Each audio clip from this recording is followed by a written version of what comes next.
Nais mo bang matamang presensya ng banal na Espiritu Santo sa iyong buhay? Gusto mo bang maranasan ang kanyang kapangyarihan at gabay? Ang mahabungan ng banal na Espiritu Santo ay mga katibayan na nasa atin siya at nagtatrabaho sa ating kalooban. Marami sa atin ang nagtatanong kung paano natin malalaman kung nasa atin ang banal na Espiritu Santo.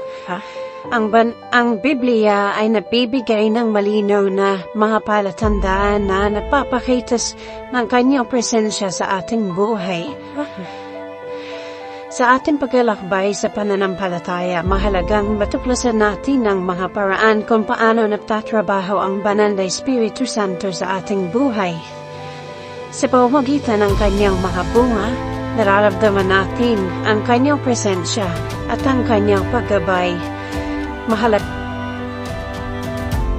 ang mga bunga ng banal na Espiritu Santo. Narito ang mga palatandaan ng kanyang presensya at pagkilos sa ating buhay.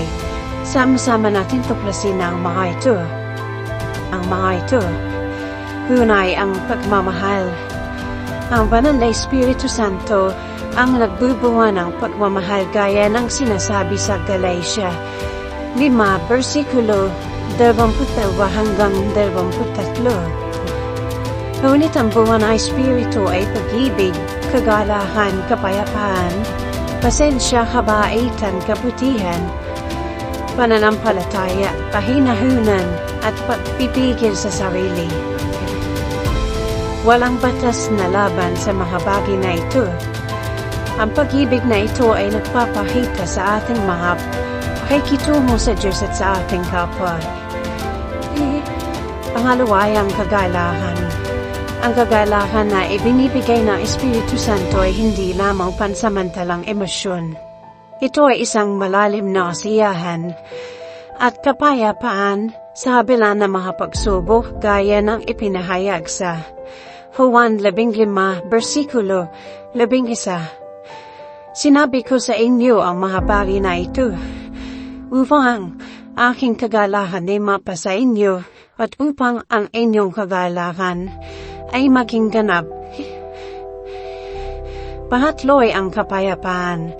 Ang kapayapaan na ibinibigay ng banal na Espiritu Santo ay hindi lamang kawalan ng kaguluhan, kundi isang panloob na kapayapaan na nagmumula sa pagiging malapit sa Diyos.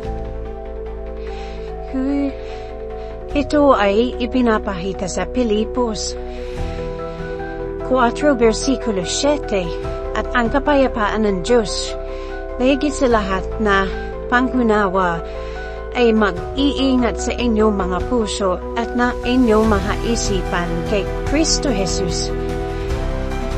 Pang-apat ay ang pasensya. Ang banal na Espiritu Santo ay tumutulong sa atin na magkaroon ng pasensya sa mga pangyayari at sa mga tao sa ating paligid.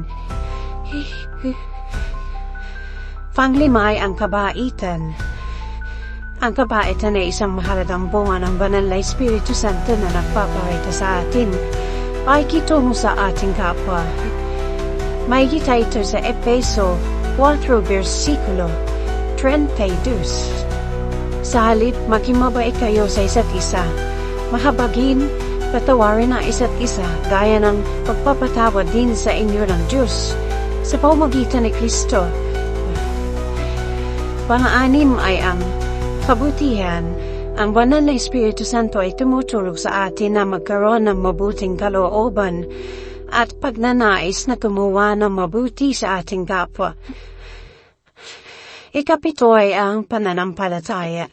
Ang banal na Espiritu Santo ang nagpapalakas sa atin pananampalataya sa Diyos. Ito ay ipinakita sa Roma 12, versikulo 3. Sapagkat sa pamamagitan ng biyaya na ibinigay sa akin, sinasabi ko sa bawat isa sa inyo na huwag mag-isip na higit kaysa nararapat isipin, kundi mag-isip ng may katamtaman, ayon sa sukat ng pananampalatayang ibinibigay ng Diyos sa bawat isa. Pangwalo ay ang kahinahunan. Ang kainahunan ay tumutulong sa atin na maging mahinahon at mapag-control sa ating mga emosyon. Ito ay makikita sa Galatia 5, versikulo 22-23.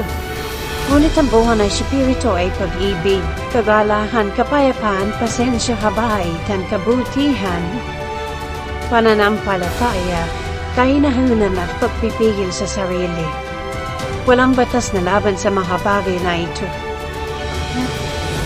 Ikasiya may ang pagpipigil sa sarili. Ang banal na Espiritu Santo ay tumutulong sa atin na magkaroon ng pagpipigil sa sarili na napapahita sa ating pagpigil sa mga tukso at negatibong pag-ugali. Ang pang-sampu ay ang pagnanais na maglingkod. Ang banal na Espiritu ay nagbibigay ng pagnanais na maglingkod sa Diyos at sa iba. Ito ay makikita sa Korinto 12, versikulo 7. Sa bawat isa ay ipinakikita ang gawain ng Espiritu para sa ikabubuti ng lahat. Ang pagnanais na maglingkod ay nagmumula sa pagmamahal at pagpapaumbaba. Ikalabing isa ay ang kapangyarihan. Ang banal na Espiritu Santo ay nagbibigay ng kapangyarihan upang madaig ang kasalanan at matupad ang kalooban ng Diyos. Makikita ito sa Gawa 1, versikulo 8. Ngunit tatanggap kayo ng kapangyarihan pagdating ng Espiritu Santo sa inyo, at kayo ay magiging mga saksi ko sa Jerusalem, sa buong Judea, at Samaria, at hanggang sa dulo ng lupa. Ikalabindalwa ang karunungan. Ang banal na Espiritu Santo ay nagbibigay ng karunungan upang maunawaan ang salita ng Diyos at magabayan sa tamang landas. Ito ay makikita sa 1 Korinto 2, versikulo 12. Ngayon, tinanggap natin hindi ang espiritu ng sanlibutan, kundi ang espiritu na mula sa Diyos, upang malaman natin ang mga bagay na ibinigay ng Diyos sa atin. 13 ay ang pagbabago. Ang banal na Espiritu Santo ay nagdadala ng pagbabago sa ating buhay, na nag-aalis ng dating pag-ugali at tumutulong sa atin na maging kahawig ni Kristo.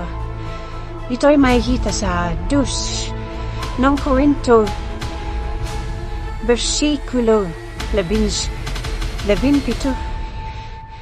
Kaya nga, kung ang sino man ay nasa kay Kristo, siya ay bagong nilalang. Ang dating mga bagay ay naglaho na. Narito ang lahat ay naging bago. At ang huli ay ang pagtanggap sa Diyos. Ang banal na Espiritu Santo ay nagbibigay ng pagtanggap sa ating kalooban at nagpapalit sa atin sa Diyos. Ito ay makikita sa Roma 8, versikulos 15 hanggang 16. Sapagkat hindi kayo tumanggap na espiritu ng pagkaalipin upang muling matakot, kundi tumanggap kayo ng espiritu ng pag-aampon na nagsasabi, Aba, Aba, Ama. Ang espiritu mismo ay nagpapatotoo sa ating espiritu na tayo ay mga anak ng Diyos. At kung tayo ay mga anak, tayo rin ay mga tagapagmana ng Diyos at mga kapanalig ni Kristo, kung tunay ngang magdurusa tayo kasama niya, upang tayo rin ay luwalhatiin kasama niya. Tandaan na ang mga bunga ng banal na Espiritu Santo ay nagpapakita sa ating buhay sa iba't ibang paraan. Hindi ito isang lista ng mga bagay na dapat nating makamit, kundi isang gabay sa pagkilala sa presensya at pagkilos ng banal na Espiritu sa ating buhay.